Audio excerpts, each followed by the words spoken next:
Good afternoon, everyone. My name is Jill O'Donnell. I am the director of the Yeutter Institute here at the University of Nebraska-Lincoln. Thank you all for joining us today.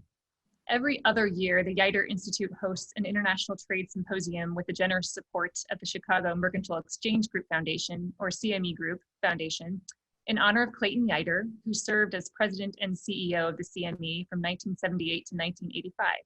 I'd like to thank the CME Group Foundation for its support. Today's webinar is the first in our series on the theme of measuring and managing risk and uncertainty in international trade. There will be 5 more webinars following this one between now and October 9th. You can check our website for more information. Before we start, I'd like to highlight a few people in the audience to give everyone a sense who is joining us today, even though you can't see their faces. So welcome to Ted Alden of the Council on Foreign Relations, Michael Sutherland with the Congressional Research Service, and Cindy Allen with the Nebraska Secretary of State's Office. Welcome to them and to all of you.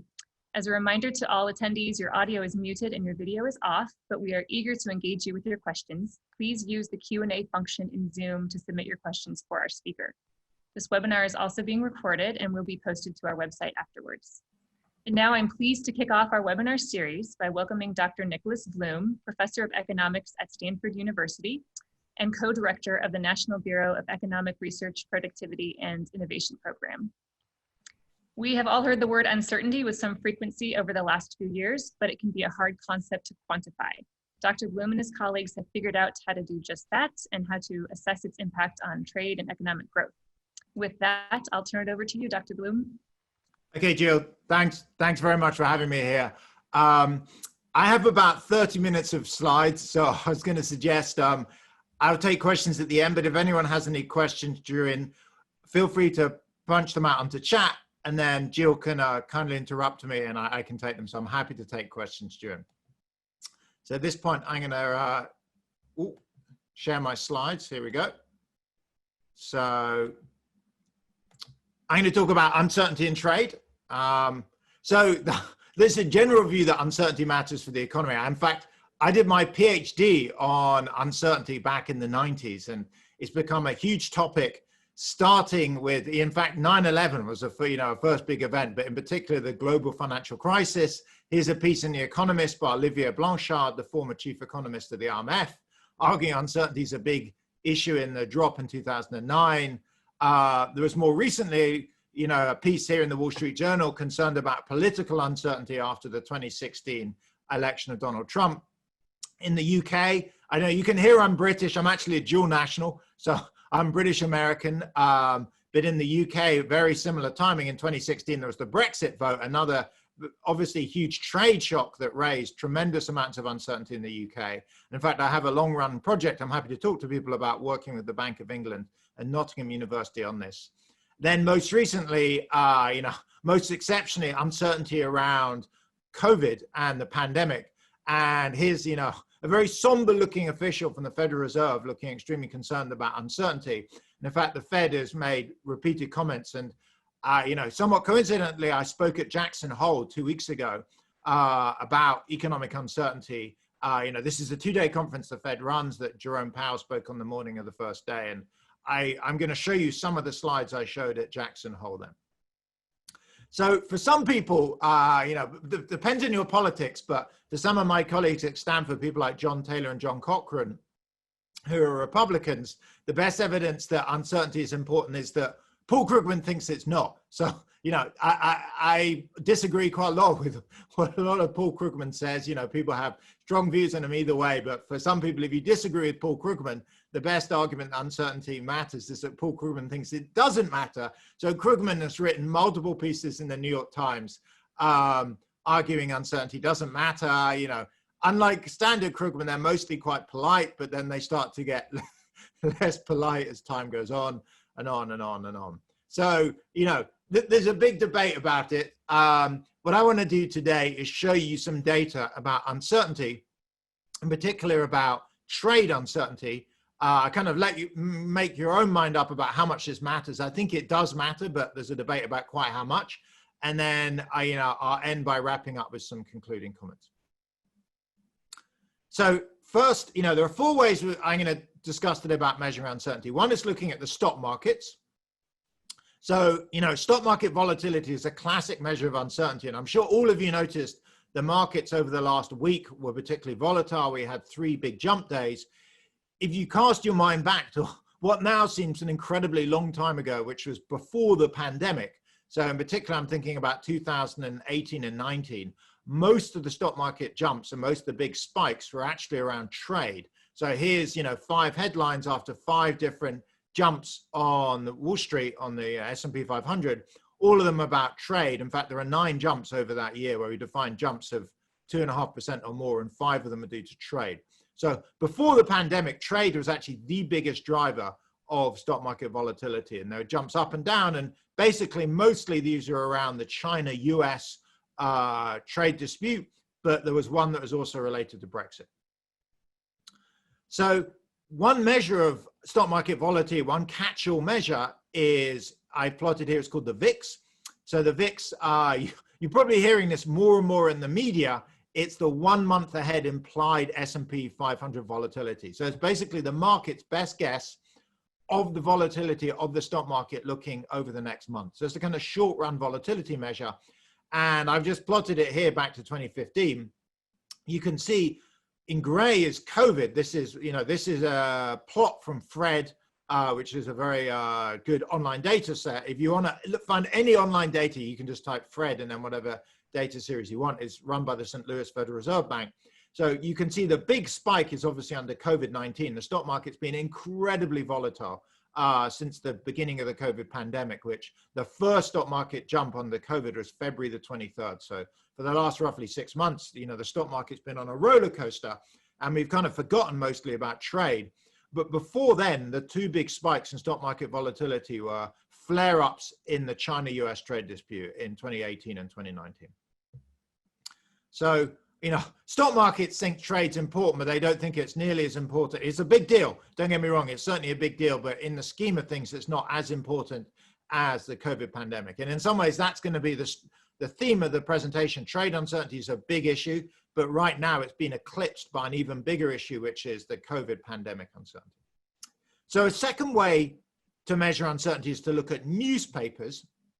So I'm part of a group which is using newspapers to measure uncertainty. And if you're interested, there is an academic article on the left. It's published in the Quarterly Journal of Economics. It's actually the oldest journal of economics in the world. I think goes back to 1886. That's what, 130 years, 140 years old. It's the Harvard MIT Journal. And on the right is our website. If you just type in, www.policyuncertainty.com, this website comes up. There's a lot of data, research, media, etc. So I'll give you a kind of 5-minute overview of what this is all about. So the basic idea is, this goes back to discussions I had. So this work is with 2 other co-authors, Steve Davis at Chicago and Scott Baker at Northwestern. Scott used to be my graduate student. And the basic idea goes back to a discussion I had with Steve Davis in around 2006, was how we might measure uncertainty, particularly policy uncertainty. And we came up with the idea of scraping newspapers, basically doing text to data. So this is what we do. We take 10 major US newspapers. I'll show you what they are on the next page, but they're like the Wall Street Journal, the USA Today, the New York Times, they're the usual suspects. And we count the number of articles in each newspaper that mentions an E word, economy or economic, a P word, one of 6 policy words, so regulation, deficit, Federal Reserve, Congress, legislation, or White House, and uncertain or uncertainty. So it's a very simple exercise. We just count the number of articles that mentioned one from each of these 3 EPU terms. We then divide the count for each month by the count of all articles in the newspaper, because newspapers kind of grow or shrink over time because of, say, even paper prices, and the amount of news affects the length of newspapers. We then normalize each newspaper to the same standard deviation, add them up to generate a monthly index. Here are the 10 newspapers, in case you wonder what they are. They are very standard mainstream newspapers. So in a sense, what I'm going to show in a minute represents the view of mainstream media on policy uncertainty in the US. And we picked these as the 10 highest circulation newspapers that we can easily search online. So here's our index. Our index is normalized to 100 from 1985 to 2010. So that's kind of its mean. And you can see that, you know, some of the major events that hit the US economy over the last 30 years are plotted out here. So, you know, casting your mind back, right back at the beginning, it was Black Monday. That was in 1987. That was the biggest stock market drop of all time. That was a 20% fall, which is, you know, enormous. In fact, I believe the biggest drop with the pandemic was, I think, 11.5%. So Black Monday was almost twice as bad as the worst day of the pandemic in terms of the stock market. And, you know, there was a lot of policy uncertainty in the newspapers after that. There's a lot of uncertainty over, you know, would the SEC regulate the markets? Was there going to be a recession, etc.? And you can see other spikes, Gulf Wars, elections, etc. You can see the most recent and highest spike of all time is the pandemic.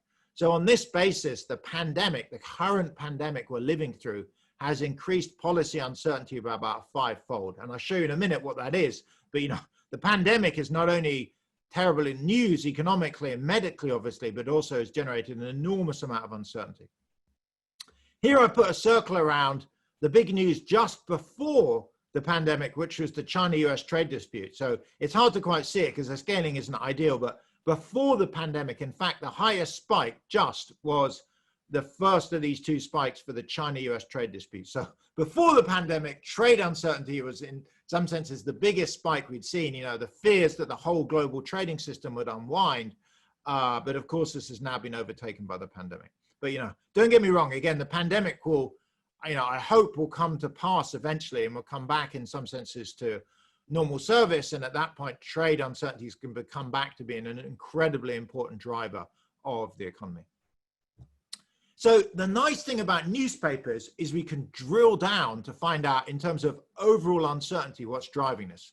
So what this graph does here is it plots 4 different categories of economic policy uncertainty. So the way we do that is we search for the frequency of articles that mention economic policy and uncertainty, and then we require them also to mention one of several different policy terms. So what policy categories? So for example, for fiscal policy, it would have to mention words like government spending or budget deficit. To be a healthcare policy term, it'd have to mention, for example, Medicare, Medicaid, hospital, etc. So what you can see here is under the pandemic, the 2 big surges in economic policy uncertainty were in fiscal and health policy. So that isn't surprising, you know, with fiscal policy, there was obviously the CARES Act and all the debate around that. There's still the option of a possible CARES Act 2, of a stimulus checks, unemployment insurance, rebates on federal tax cuts, etc. So there's enormous amount of fiscal policy uncertainty. Health policy uncertainty, again, is not surprising. This is, you know, after all, a healthcare crisis, and there's issues about how the health industry itself is going to do. Interestingly, monetary policy uncertainty is quite low. You know, I personally think the Fed has done a fantastic job in the pandemic. It's been extremely aggressive acting in terms of stabilization policy, in terms of cutting rates, pumping money into the system. It's also been very predictable and clear. The Fed has tried as hard as it can to be transparent, so monetary policy uncertainty isn't high. In orange is trade policy uncertainty.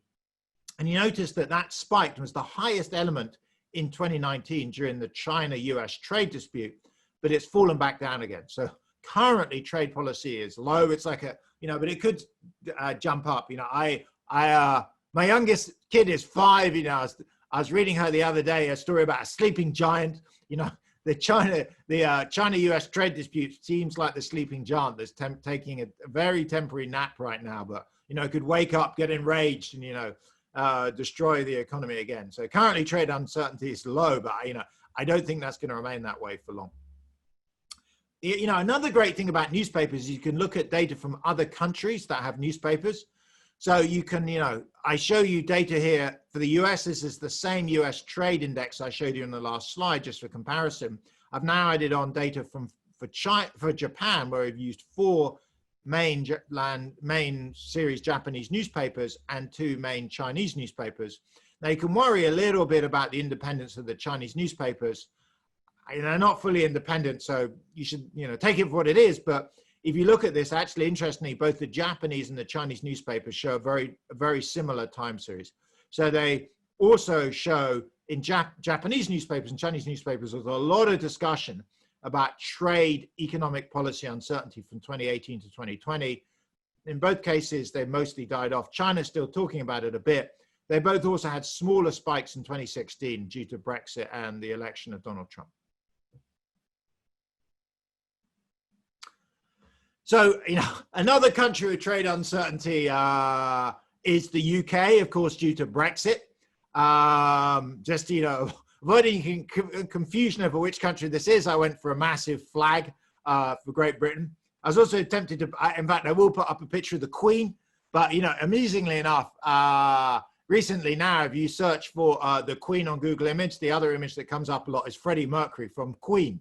So, who was also, well, he was British. I think, I can't remember if he was born in Britain or born in Zambia, but I think he was a British national, but he comes up when you search for Queen. So anyway, back to trade policy uncertainty. Here is an overall index for policy uncertainty for the UK. And you can see for the UK, the pandemic is an issue, but the biggest spike was Brexit. I was actually in the UK for the Brexit vote. I voted in it. I'll be open. I voted against Brexit. You can probably guess. I'm a graduate. The Brexit vote was very driven by more educated people and people from cities voted against Brexit. Less educated people in more rural areas voted in favor of Brexit.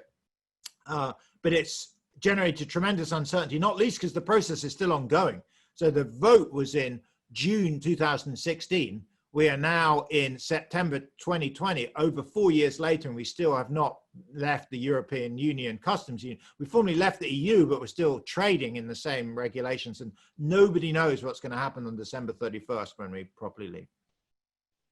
I'll pause in case there's any questions, by the way. I'll take a break now. Thank you, Dr. Bloom. We do have an interesting question that's popped up here related to the newspaper index, and that is, have you ever considered applying your uncertainty search terms to social media platforms in addition to the newspapers that you mentioned? Oh, whoever asked that question is like prophetic. So yes, I'm going to show you exactly that in 2 slides, maybe even 1 slide. I can't remember quite how many slides, but yes, let's see. Oh, no, okay, 2 slides. I'm sure it's slide after next. So yes, I'm going to show you some results from social media. Perfect. Very good. And I'd like to ask one question of my own, actually, at this point. You just mentioned that trade policy uncertainty has been overshadowed to a great degree by uncertainty related to the pandemic. Although we know the sources of trade policy uncertainty really have not gone away. We have the collapse of the World Trade Organization appellate body. We still have multiple issues in the U.S. China trading relationship and others. Those haven't gone away. They've just been overshadowed, it seems, by the pandemic, as your presentation has shown so far. So I want to ask you a question about how you account for the gatekeeper role that the news media plays, and social media to a large degree these days, where they set the agenda, they decide what they're going to report about. There's that gatekeeper agenda setting function. So how do you account for what might not get through that gate, so to speak, where a pandemic is certainly going to overtake headlines? That makes sense, but how do you account for what is still there in terms of driving trade policy uncertainty, but it's just not getting reported about maybe as much during the pandemic? No, that's a great question. So I think there's a gatekeeper effect. You're exactly right. There's lots of evidence on this. Like, for example, the day that Michael Jackson was found dead, the news are full of that. And our measure of economic and policy uncertainty drops a bit, not because Michael Jackson's death has any impact on it, but of course it just crowds out other news. It's also true that the same phenomena tends to happen for policy making. So Congress, the president, I used to work in the UK Treasury, the finance ministry, so I've seen it more from the UK side, but politicians only, like CEOs, only have so much bandwidth. So they can only deal with so much policy going on. So active trade policy, at least at the presidential and congressional level, may have died down a bit. Whether that reduces uncertainty is less clear. So the president and Congress is doing less on trade because it's focused on COVID. Does that, you're right that measured uncertainty drops in newspapers and Twitter. It's not clear that it really does drop. So yeah, I'm totally aligned with the sentiment of your question. I think trade policy uncertainty is hugely important. And in fact, my kind of parable would literally be the sleeping giant for this, is that, trade policy uncertainty could easily flare up again. In fact, almost certainly it is going to flare up again. Until 6 months ago, it was the biggest single source of uncertainty. COVID pandemic I pray will hopefully die down. And my guess is 2 years from now, trade policy uncertainty may be higher again than pandemic uncertainty. It's hard to tell, but you're absolutely right. It's been crowded off the agenda. It's no longer such a focus right now, but any forward-looking firm that's thinking 6 or 12 months ahead should be concerned with this, as with policymakers and voters.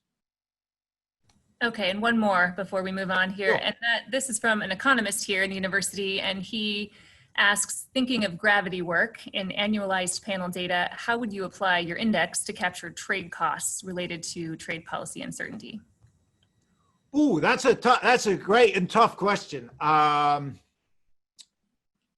Trade costs, normally the way often I think about this is trade uncertainty probably retards most the creation of new trading relationships. So in the research and in survey data, there's been a lot of emphasis recently.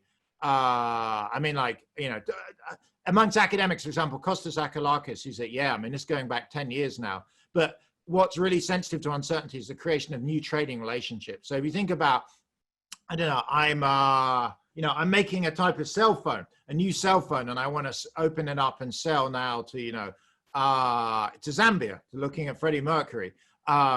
If I've already been selling there for the last 10 years, trade policy uncertainty may impact me less. If I'm thinking about setting up a new trading arm, I've got to go and, find a local partner, probably deal with, various pieces of regulation, pay some taxes, etc. That type of new instigation of trading activity seems particularly sensitive. So the evidence seems to be you may continue with current trading activity, but you're not going to initiate any new activity, much less like to initiate new activity if uncertainty goes up. I think in something like Brexit, to be clear, is just, order of magnitude bigger. Brexit is completely ripping up the old rule book. And I've been running a survey called the Decision Maker Panel with the Bank of England and Nottingham University on the impact of Brexit on the UK firms, and it's massive. So that goes way beyond just trade. That also includes immigration, regulations, imports, exports, or, finance.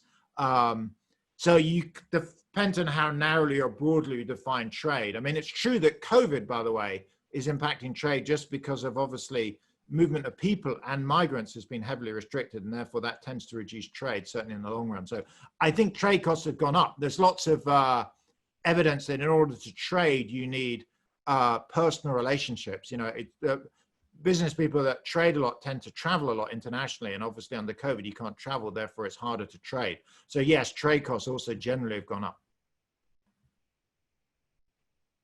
Okay, thank you. Why don't we proceed, and then we'll collect some more questions here as we go. Yeah, I'm happy we've left the picture of the Queen up for a long time, so makes me feel very patriotic staring at the British flag. So I'll keep going onwards. So this economic policy uncertainty index has been used a lot. I gave a talk at the IMF. This is like, this is like the highlight of my career. There was like Janet Yellen and the heads of the G20 central banks in the room, Mario Draghi, etc., talking about economic policy uncertainty.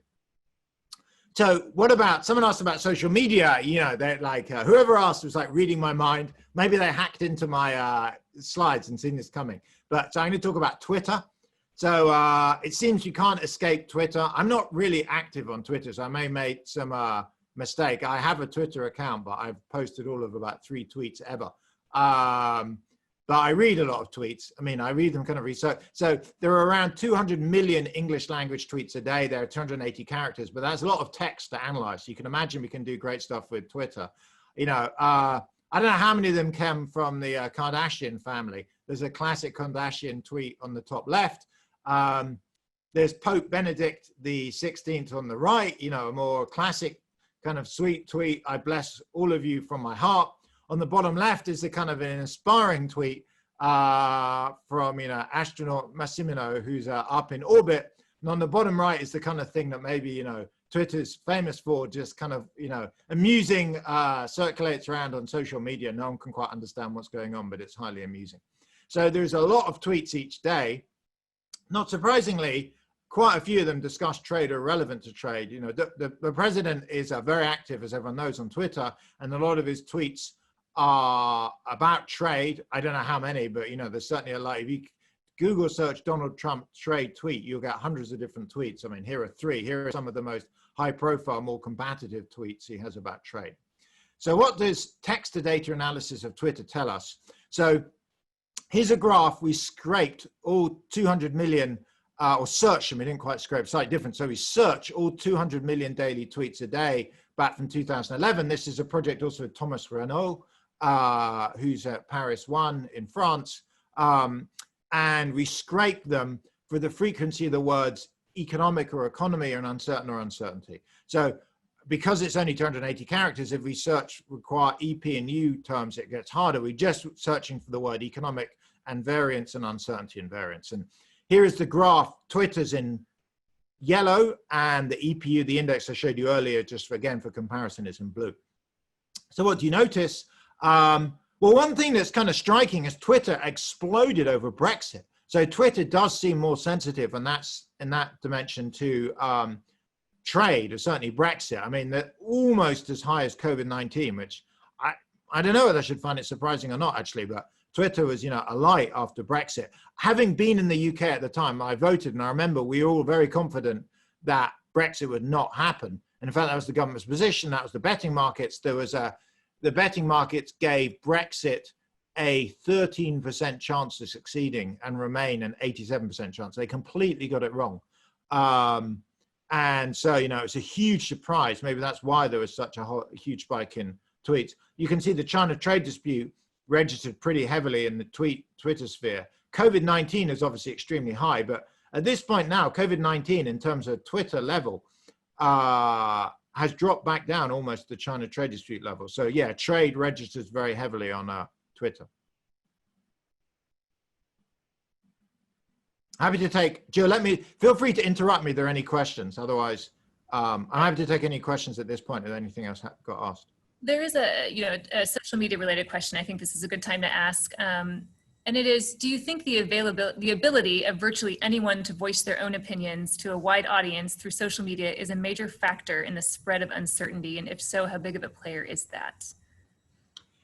Again, it's a really great question, because there's two ways to view this. Having, from all the work I've been doing on newspapers in particular, going back 10, 15 years, you can ask the same question, actually. I'll come back to social media, but with newspapers, there's two ways. So one thought is it's what I call the Geiger counter type approach, which is the Geiger counter, counts radiation, and it has that thing that, clicks every time it gets hit by, I can't remember if it's an alpha or a gamma array, whatever it is, but it clicks every time it detects radiation, and the more rapid the clicks, the more radiation it detects. So think of newspapers like that. There's some underlying level of economic policy uncertainty, and the newspapers are just a noisy signal of that.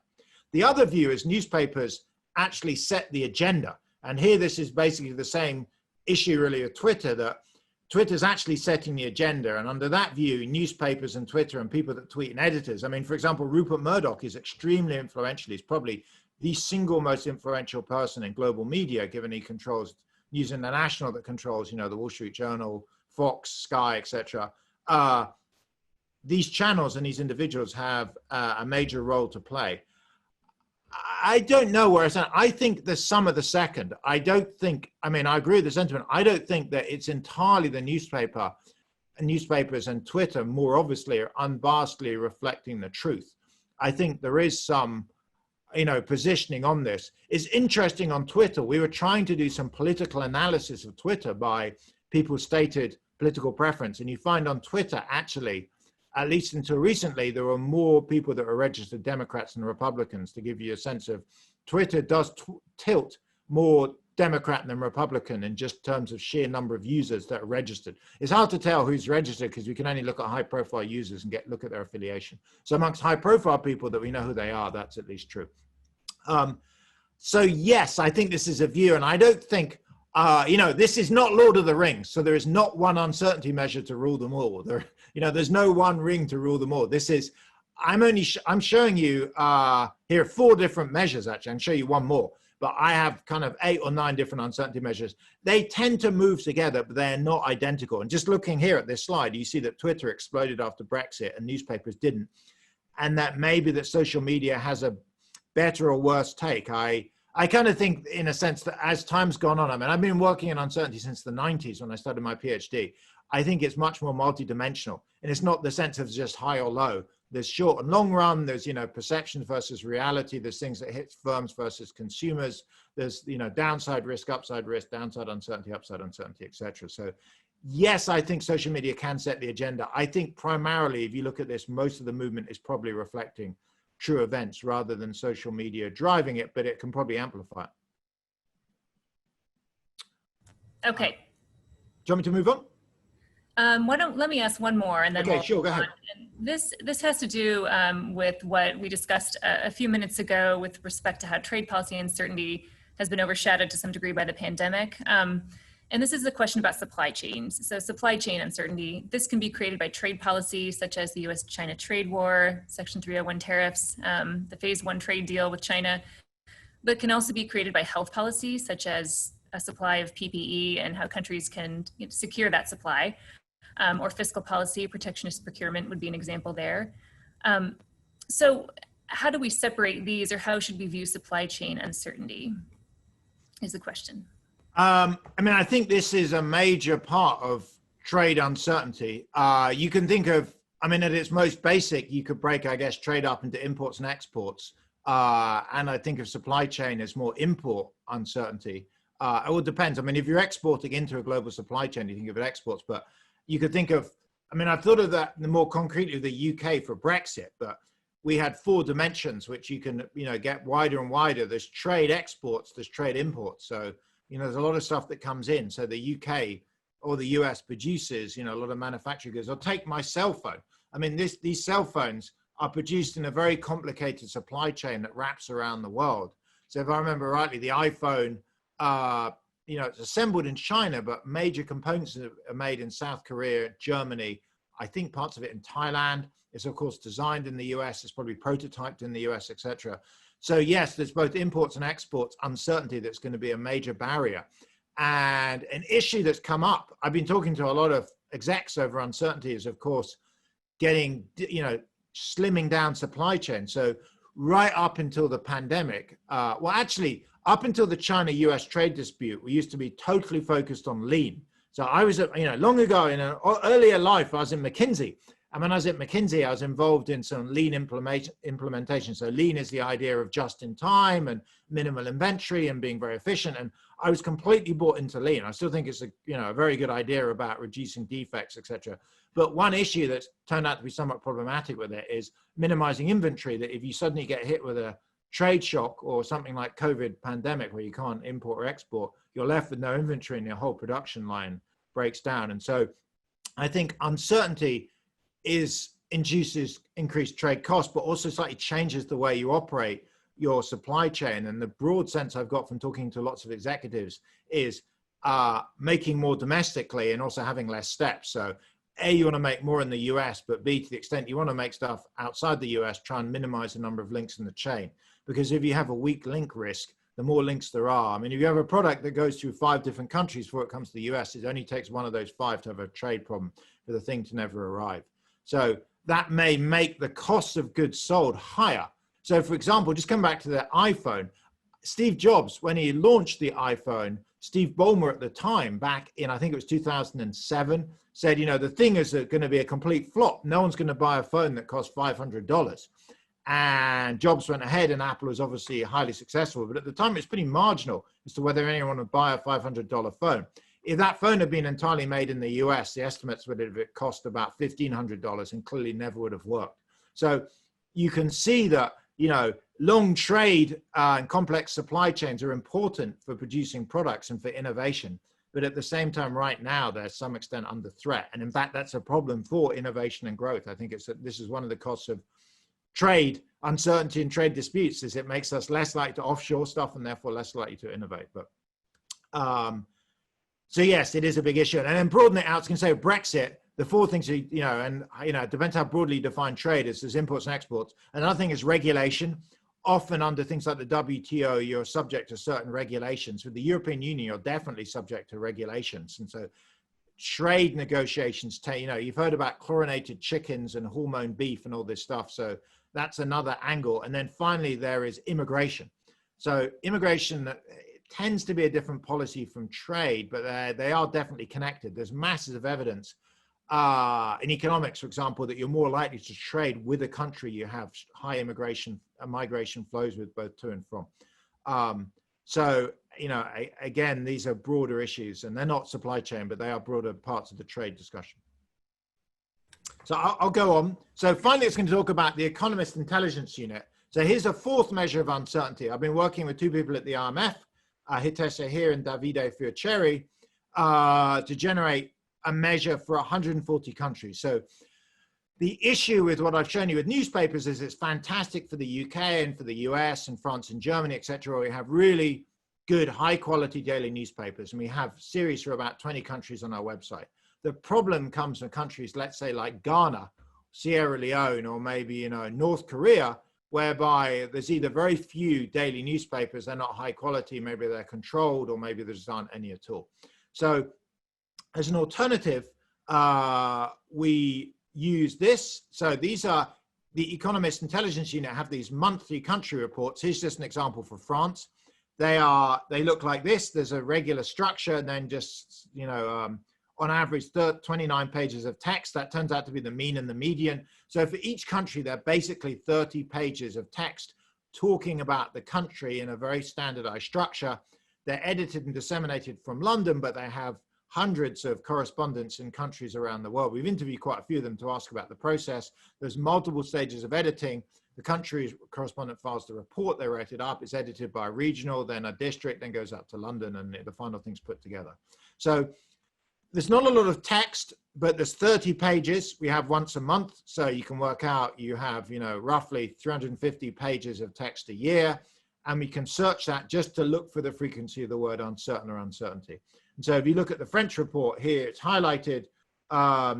This is uncertainty about global effects. There's one here about French elections. There's another effect about, you know, here's the French election, another effect about US impact. So these reports talk about uncertainty as due to domestic factors. In this case, it's, you know, the election of Sarkozy, but also international factors that affect France. So uncertainty in the US, uncertainty in trade. So this is the global average. This is taking all 143 countries in the world that we have data for. So it's pretty amazing. It's kind of every country more or less you can think of.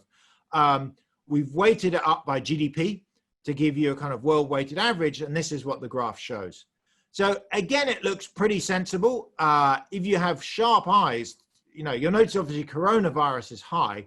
The Iraq war, SARS, you know, the US recession, 9/11 is pretty high. The global financial crisis is less of a spike here.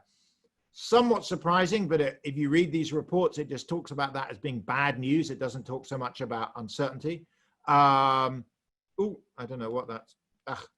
Thank you. That information thing is just, see fewer notifications. Yes, thank you.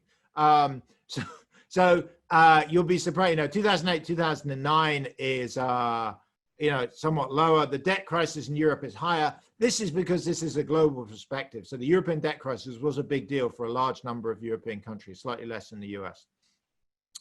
So this is the global average. We can also look at the trade component. How do we do that? Well, we take any sentence that has the word uncertain or uncertainty and look at whether it mentions one of a large number of trade terms. And this is what we get. This trade index was pretty flat. There was not a lot of uncertainty about global trade regimes until really the 2016 onwards or 2017 onwards in the China-US trade spat. So that has been a huge issue globally. It was kind of kicked off by Brexit. So Brexit, and you can kind of think of them together. Basically, 2016 onwards as what's been seen as kind of the unraveling of globalization. Brexit and the China-US trade dispute, the election of Trump, all of those have been seen as pushbacks on globalization, you know, major changes to the direction of the global trade regime, you know, major changes to the direction it's been following over the last 30, 40 years. So not surprisingly, uncertainty is incredibly high. The other nice thing about these Economist Intelligence Unit reports, we can look at which countries are mentioned, if any. So here's the number of times, the share of the number of times uncertainty is mentioned, and the US is mentioned in the same sentence. So United States, US, we include the presidents and all the heads of the Federal Reserve. So, you know, we include Trump, Obama, Bush, Powell, Yellen, etc. And you can see here that the US, up until the Trump election, was not mentioned that much in uncertainty around the world. It's maybe, you know, on average 3-4%. Suddenly, after the election of Trump and the China-US trade dispute, US is mentioned the average I think is about 10-15%. So it's gone up fourfold roughly the number of times America is mentioned, or some American figure, in the same sentence as the word uncertainty. So the US has become a significant exporter of uncertainty globally since 2016. The UK, my other nationality, has seen the same thing. So initially the Brexit vote generated an enormous spike. Of course, you can imagine lots of countries concerned over what it might do to them and whether that heralds greater, global disintegration or kind of disengagement. And then the Brexit process itself. So there's another spike in early 2019 when Britain did not manage to successfully leave the European Union. I don't know if you remember, there was those multiple votes in Parliament when Theresa May eventually resigned. So this is UK exported global uncertainty. So I'm happy to pause, Jill. I think there's a question maybe. Yes, we have a few methodology questions for you that have come in regarding the index. One is, do you look at all synonyms for uncertainty? And also, do you code articles at all by tone, as in whether they're positive or negative? So great. So we've looked at both. On synonyms, I have my slides for my PhD class. Whoever that is, you're welcome to email me after this. Don't have it here. But yes, synonyms do matter. So I'm trying to remember off the top of my head, but the word uncertainty in all of these reports over all the year, going back to 96, I think comes up something like 100,000 times. All the other synonyms like unsure, ambiguous, unclear, etc., I think come up about 50,000 times, except for risk. So there's kind of uncertainty 100K, all the other kind of less used, less common, about 50K times. And then risk comes up something like 200,000 times. So if you add in the word risk, then uncertainty appears to be rising even more. We don't do that because we're worried about the use of the word risk becoming increasingly popular because of more financial sophistication, but we could do. And it's not obvious, and you're exactly right. These synonyms become even more sensitive actually across countries. So I'm working, one of my grad students, she's Serbian, and she's looking at Serbian newspapers, and in Serbian, there's more tricky to find what exact translation is of uncertainty, and she's used the word crisis, and we're debating, and it doesn't seem like crisis is the same as uncertainty, but how close should we get? So you're exactly right, synonyms of uncertainty are sensitive. The big one is risk, whether you include it or exclude it. And if you look at a dictionary, the definition of risk tends to imply it's more downside. Then on sentiment, yes, there's an enormous literature on looking at sentiment. We have done this here. It's slightly tricky because sentiment words, again, aren't ambiguous. So for example, the word tax may seem a negative, it's in the negative sentiment dictionary for newspapers, but for company reports, it's a neutral word. Cost is the same. So cost normally is a negative sentiment word. If you look at company accounts or financial text, it tends not to be. So sentiment, we should look at that. And again, great question. If I had the data, I'd show you now. I just don't have it. But yes, you can definitely do sentiment analysis as well. Okay, thank you. And one more on methodology here before we move on. And that is, are there certain criteria you're using to determine whether news outlets are high quality? Chinese state and social media may be highly controlled, for example, but could your index tell us anything useful about how China's leadership views economic policy uncertainty? Yes, so again, this is even an issue, by the way, in the US. So in the US, you have 10 newspapers. There's the Genska and Shapiro media lean index, and our most left-wing is the Washington Post, our most right-wing is the Wall Street Journal. It turns out if you break it into, say, the most right-wing and left-wing 5 newspapers, in the US we get a very similar measure. So I'm worried about this even in the US. It turns out at least among the top circulation mainstream newspapers, we don't get a difference. My guess is if you compared, say, CNN versus Fox News, things would look somewhat more different, but we don't use broadcast media. In China, this is a much bigger issue.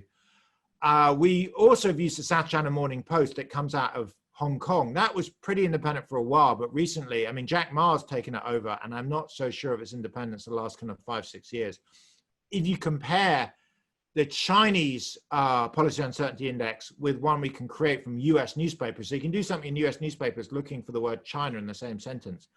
They are similar, but the US newspaper one goes up faster than the Chinese one. So yes, there probably is some censorship in China. I don't know how much. it's useful looking at high frequency spikes, but some of the long run changes, certainly, I think it rises less. And censorship in China, my understanding of it is anything getting worse in, the last 3 or 4 years.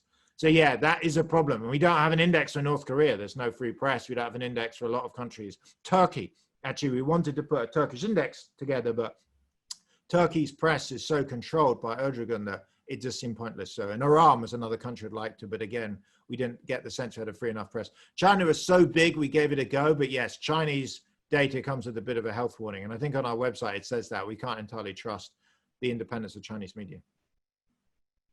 Okay, thank you. Why don't we go ahead with your conclusions then, and we'll take more questions after that. Great. So to conclude, uncertainty is incredibly high right now due to COVID. So come back to Jill's point, much like, it's kind of the equivalent of someone like Michael Jackson dying every day. COVID has just pushed everything else, much of it out of the news, out of the policy process. So COVID's kind of eclipsed it. But before COVID, trade uncertainty was the major driver of uncertainty. And like the sleeping giant parable, the giant wakes up again. So I think trade uncertainty is going to be back. And if I were looking ahead 1 year or 2 years from now, this may be probably a bigger deal 2 years now than COVID. In fact, I saw an analysis the other day looking at the damage to the UK economy from Brexit versus COVID by Thomas Sampson from the London School of Economics. And he calculates, in fact, using the government's own forecast, he didn't even do his own numbers, he just goes to the government's own forecast, that in the short run, COVID is much more damaging, but 10 years out, Brexit will have reduced UK growth more than COVID will have done. And finally, trade uncertainty shows up in stock markets and newspapers, Twitter and EIU reports. And so I have other data from surveys from firms, from disagreement indices. I won't go through it, but I think it suggests above all else, trade uncertainty is a major issue for the US. Why do we care? Well, we worry that uncertainty can harm growth.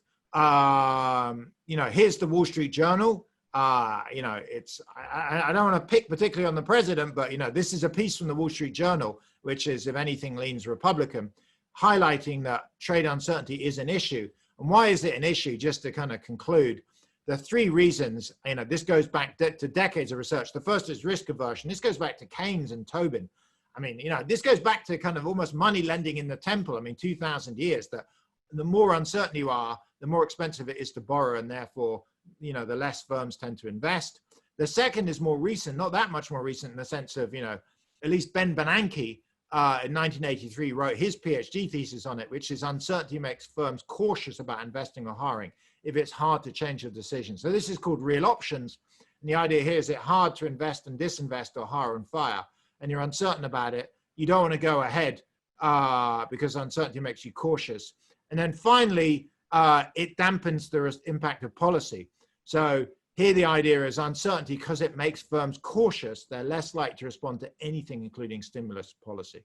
So, if ever there was a need for stable and predictable trade policies, now is the time. We really need growth. We need the US to recover. And it seems like if ever we need at least some stability from trade, given we have all this instability from, the medical side and the fiscal side.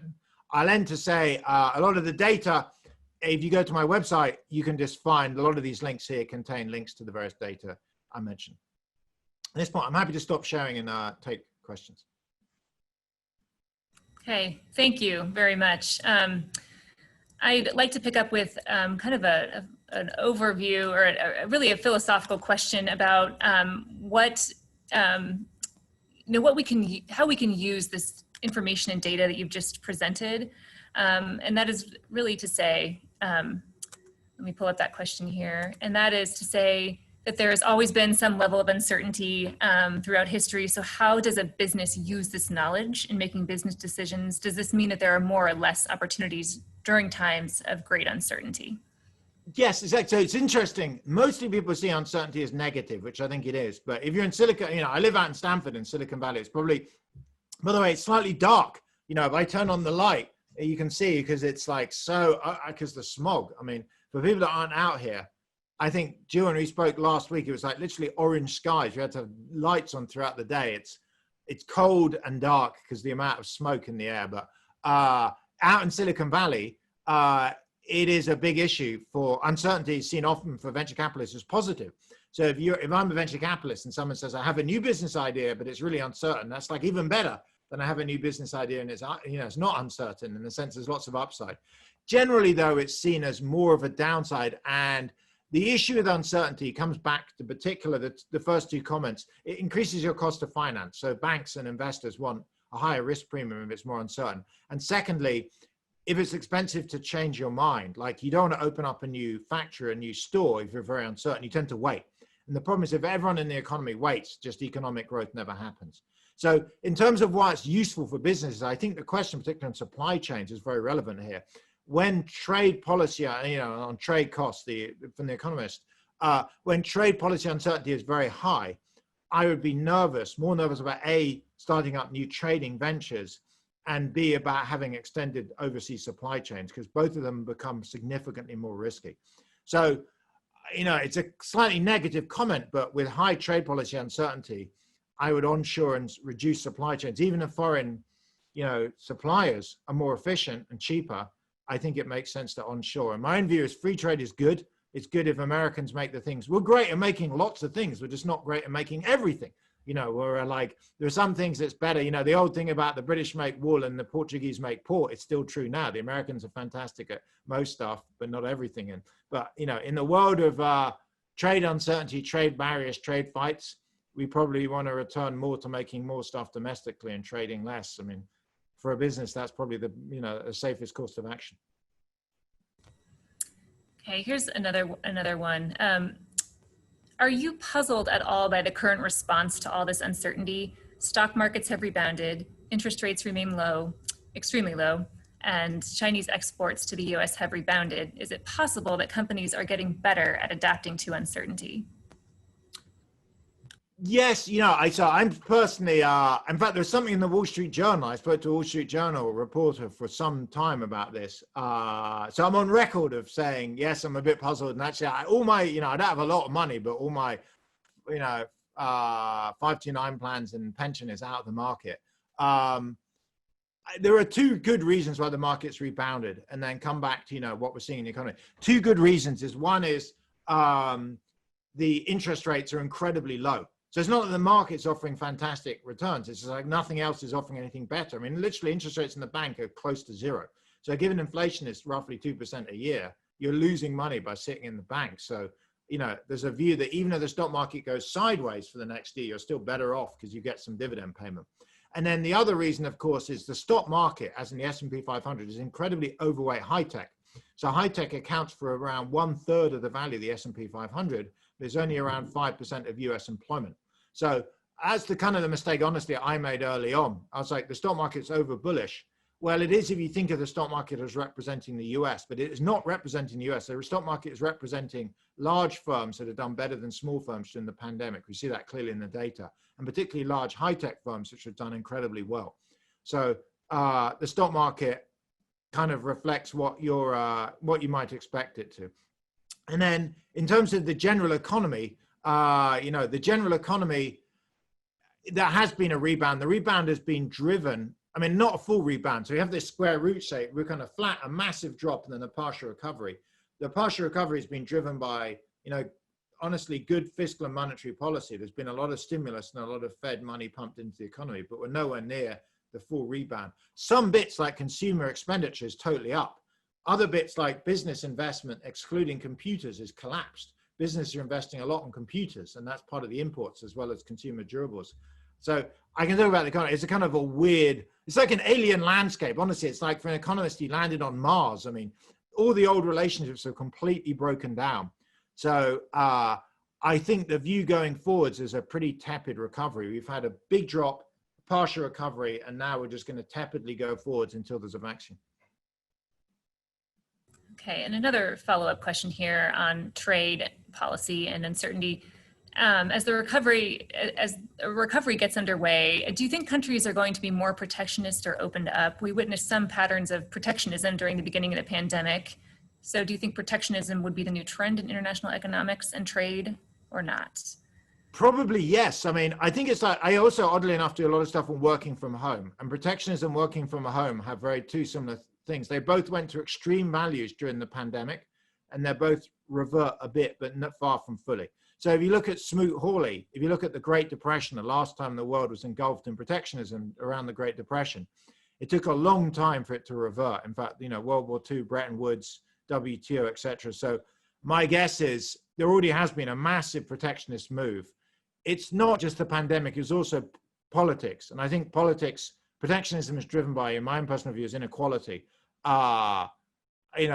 Economists and policymakers are, as responsible as anyone for the fact we've seen growth, but it's been very unequally shared. And not surprisingly, people in parts of the country that hasn't seen growth are kind of angry and aren't particularly in favor of globalization. So I know this better in the UK, but if you're, rural parts of the UK, the north of the UK has been very left behind. They're angry and they don't like it. And so not surprisingly, they're against globalization. And so that's a permanent policy change in the UK. And there's not going to be another election there for another 4 years probably. So I don't think we're going to go back to 2019, certainly not 2015. 2015 was the high point of globalization. We're maybe going to go back to like 1980, which is sure we're more open than we were in the 30s, but we're nowhere near as open as we were in 2015.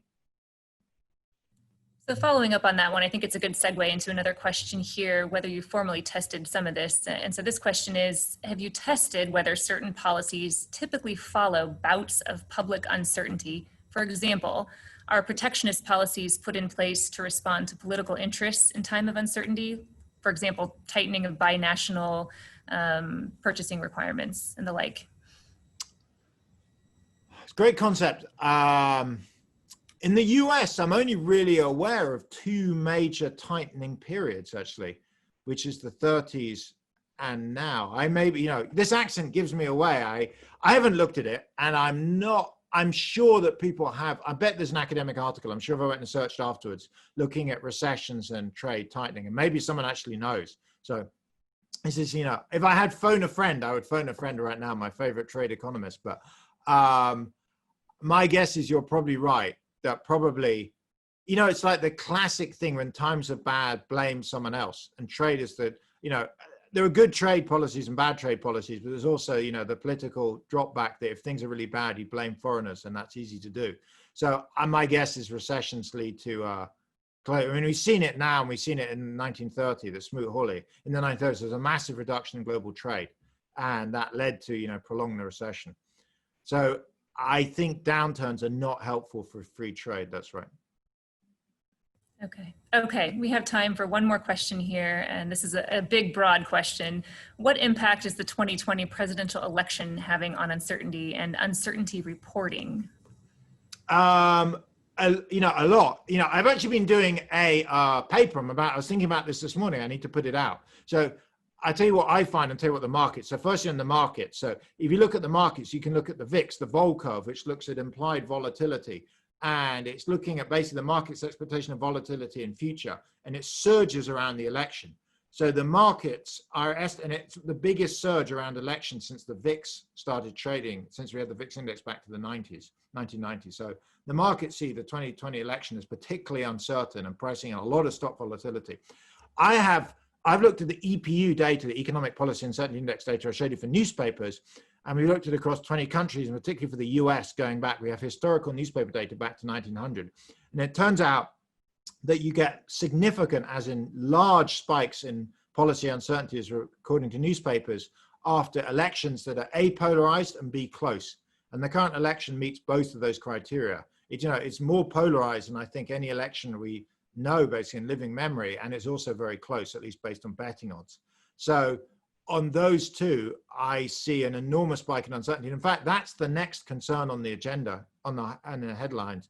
If you're worried about uncertainty, the thing I'm focusing my mind on, you have like COVID. We just recovered from trade. It's gone quiet. It's been obliterated by COVID. But the next big fear of the three great, uncertainty demons out there, number three would be the election. And who knows what's going to happen. The other thing I should point out in closing is what's often thought about in terms of recessions is what's called the Anna Karenina theory of recessions, which is, that has that famous quote in the opening of the book saying it's something like happy families are all the same, unhappy families are all, no unhappy family is the same. They're all unhappy in their own different ways. And it's like that in recessions. Every recession is caused by something that's typically hard to predict, comes along. If you could have predicted, you would have stopped in the first place. So you know, what will happen? The next uncertainty shock will probably be something you will never see. So the election could be it, but you have equal likelihood of it being some other weird event that I just can't tell what it is. We get invaded by Canada, who knows? You know, I really can't tell you, but something on the horizon is probably what will cause the spike. I remember saying this for the last 4 or 5 years, and suddenly the pandemic came along. I never predicted a pandemic, but your best bet of a spike in uncertainty is something from left field. Well, Nick, thank you so much for this enlightening discussion today. That's all the time we have, and I'm sorry we couldn't get through all of the questions, but I appreciate everyone's participation and really appreciate your presentation, Nick. I want to thank the Yeutter Institute team for their collaboration too on this, John Began, Ed Ballesteri, Matt Schaefer, and JC Tillman. Our next webinar is this coming Wednesday, September 16th, on the topic of Chinese industrial subsidies. Again, thank you, Nick Bloom, and thanks to everyone for participating, and have a wonderful rest of your day. Thanks for the great questions. Thank you very much, Jill. Thank you.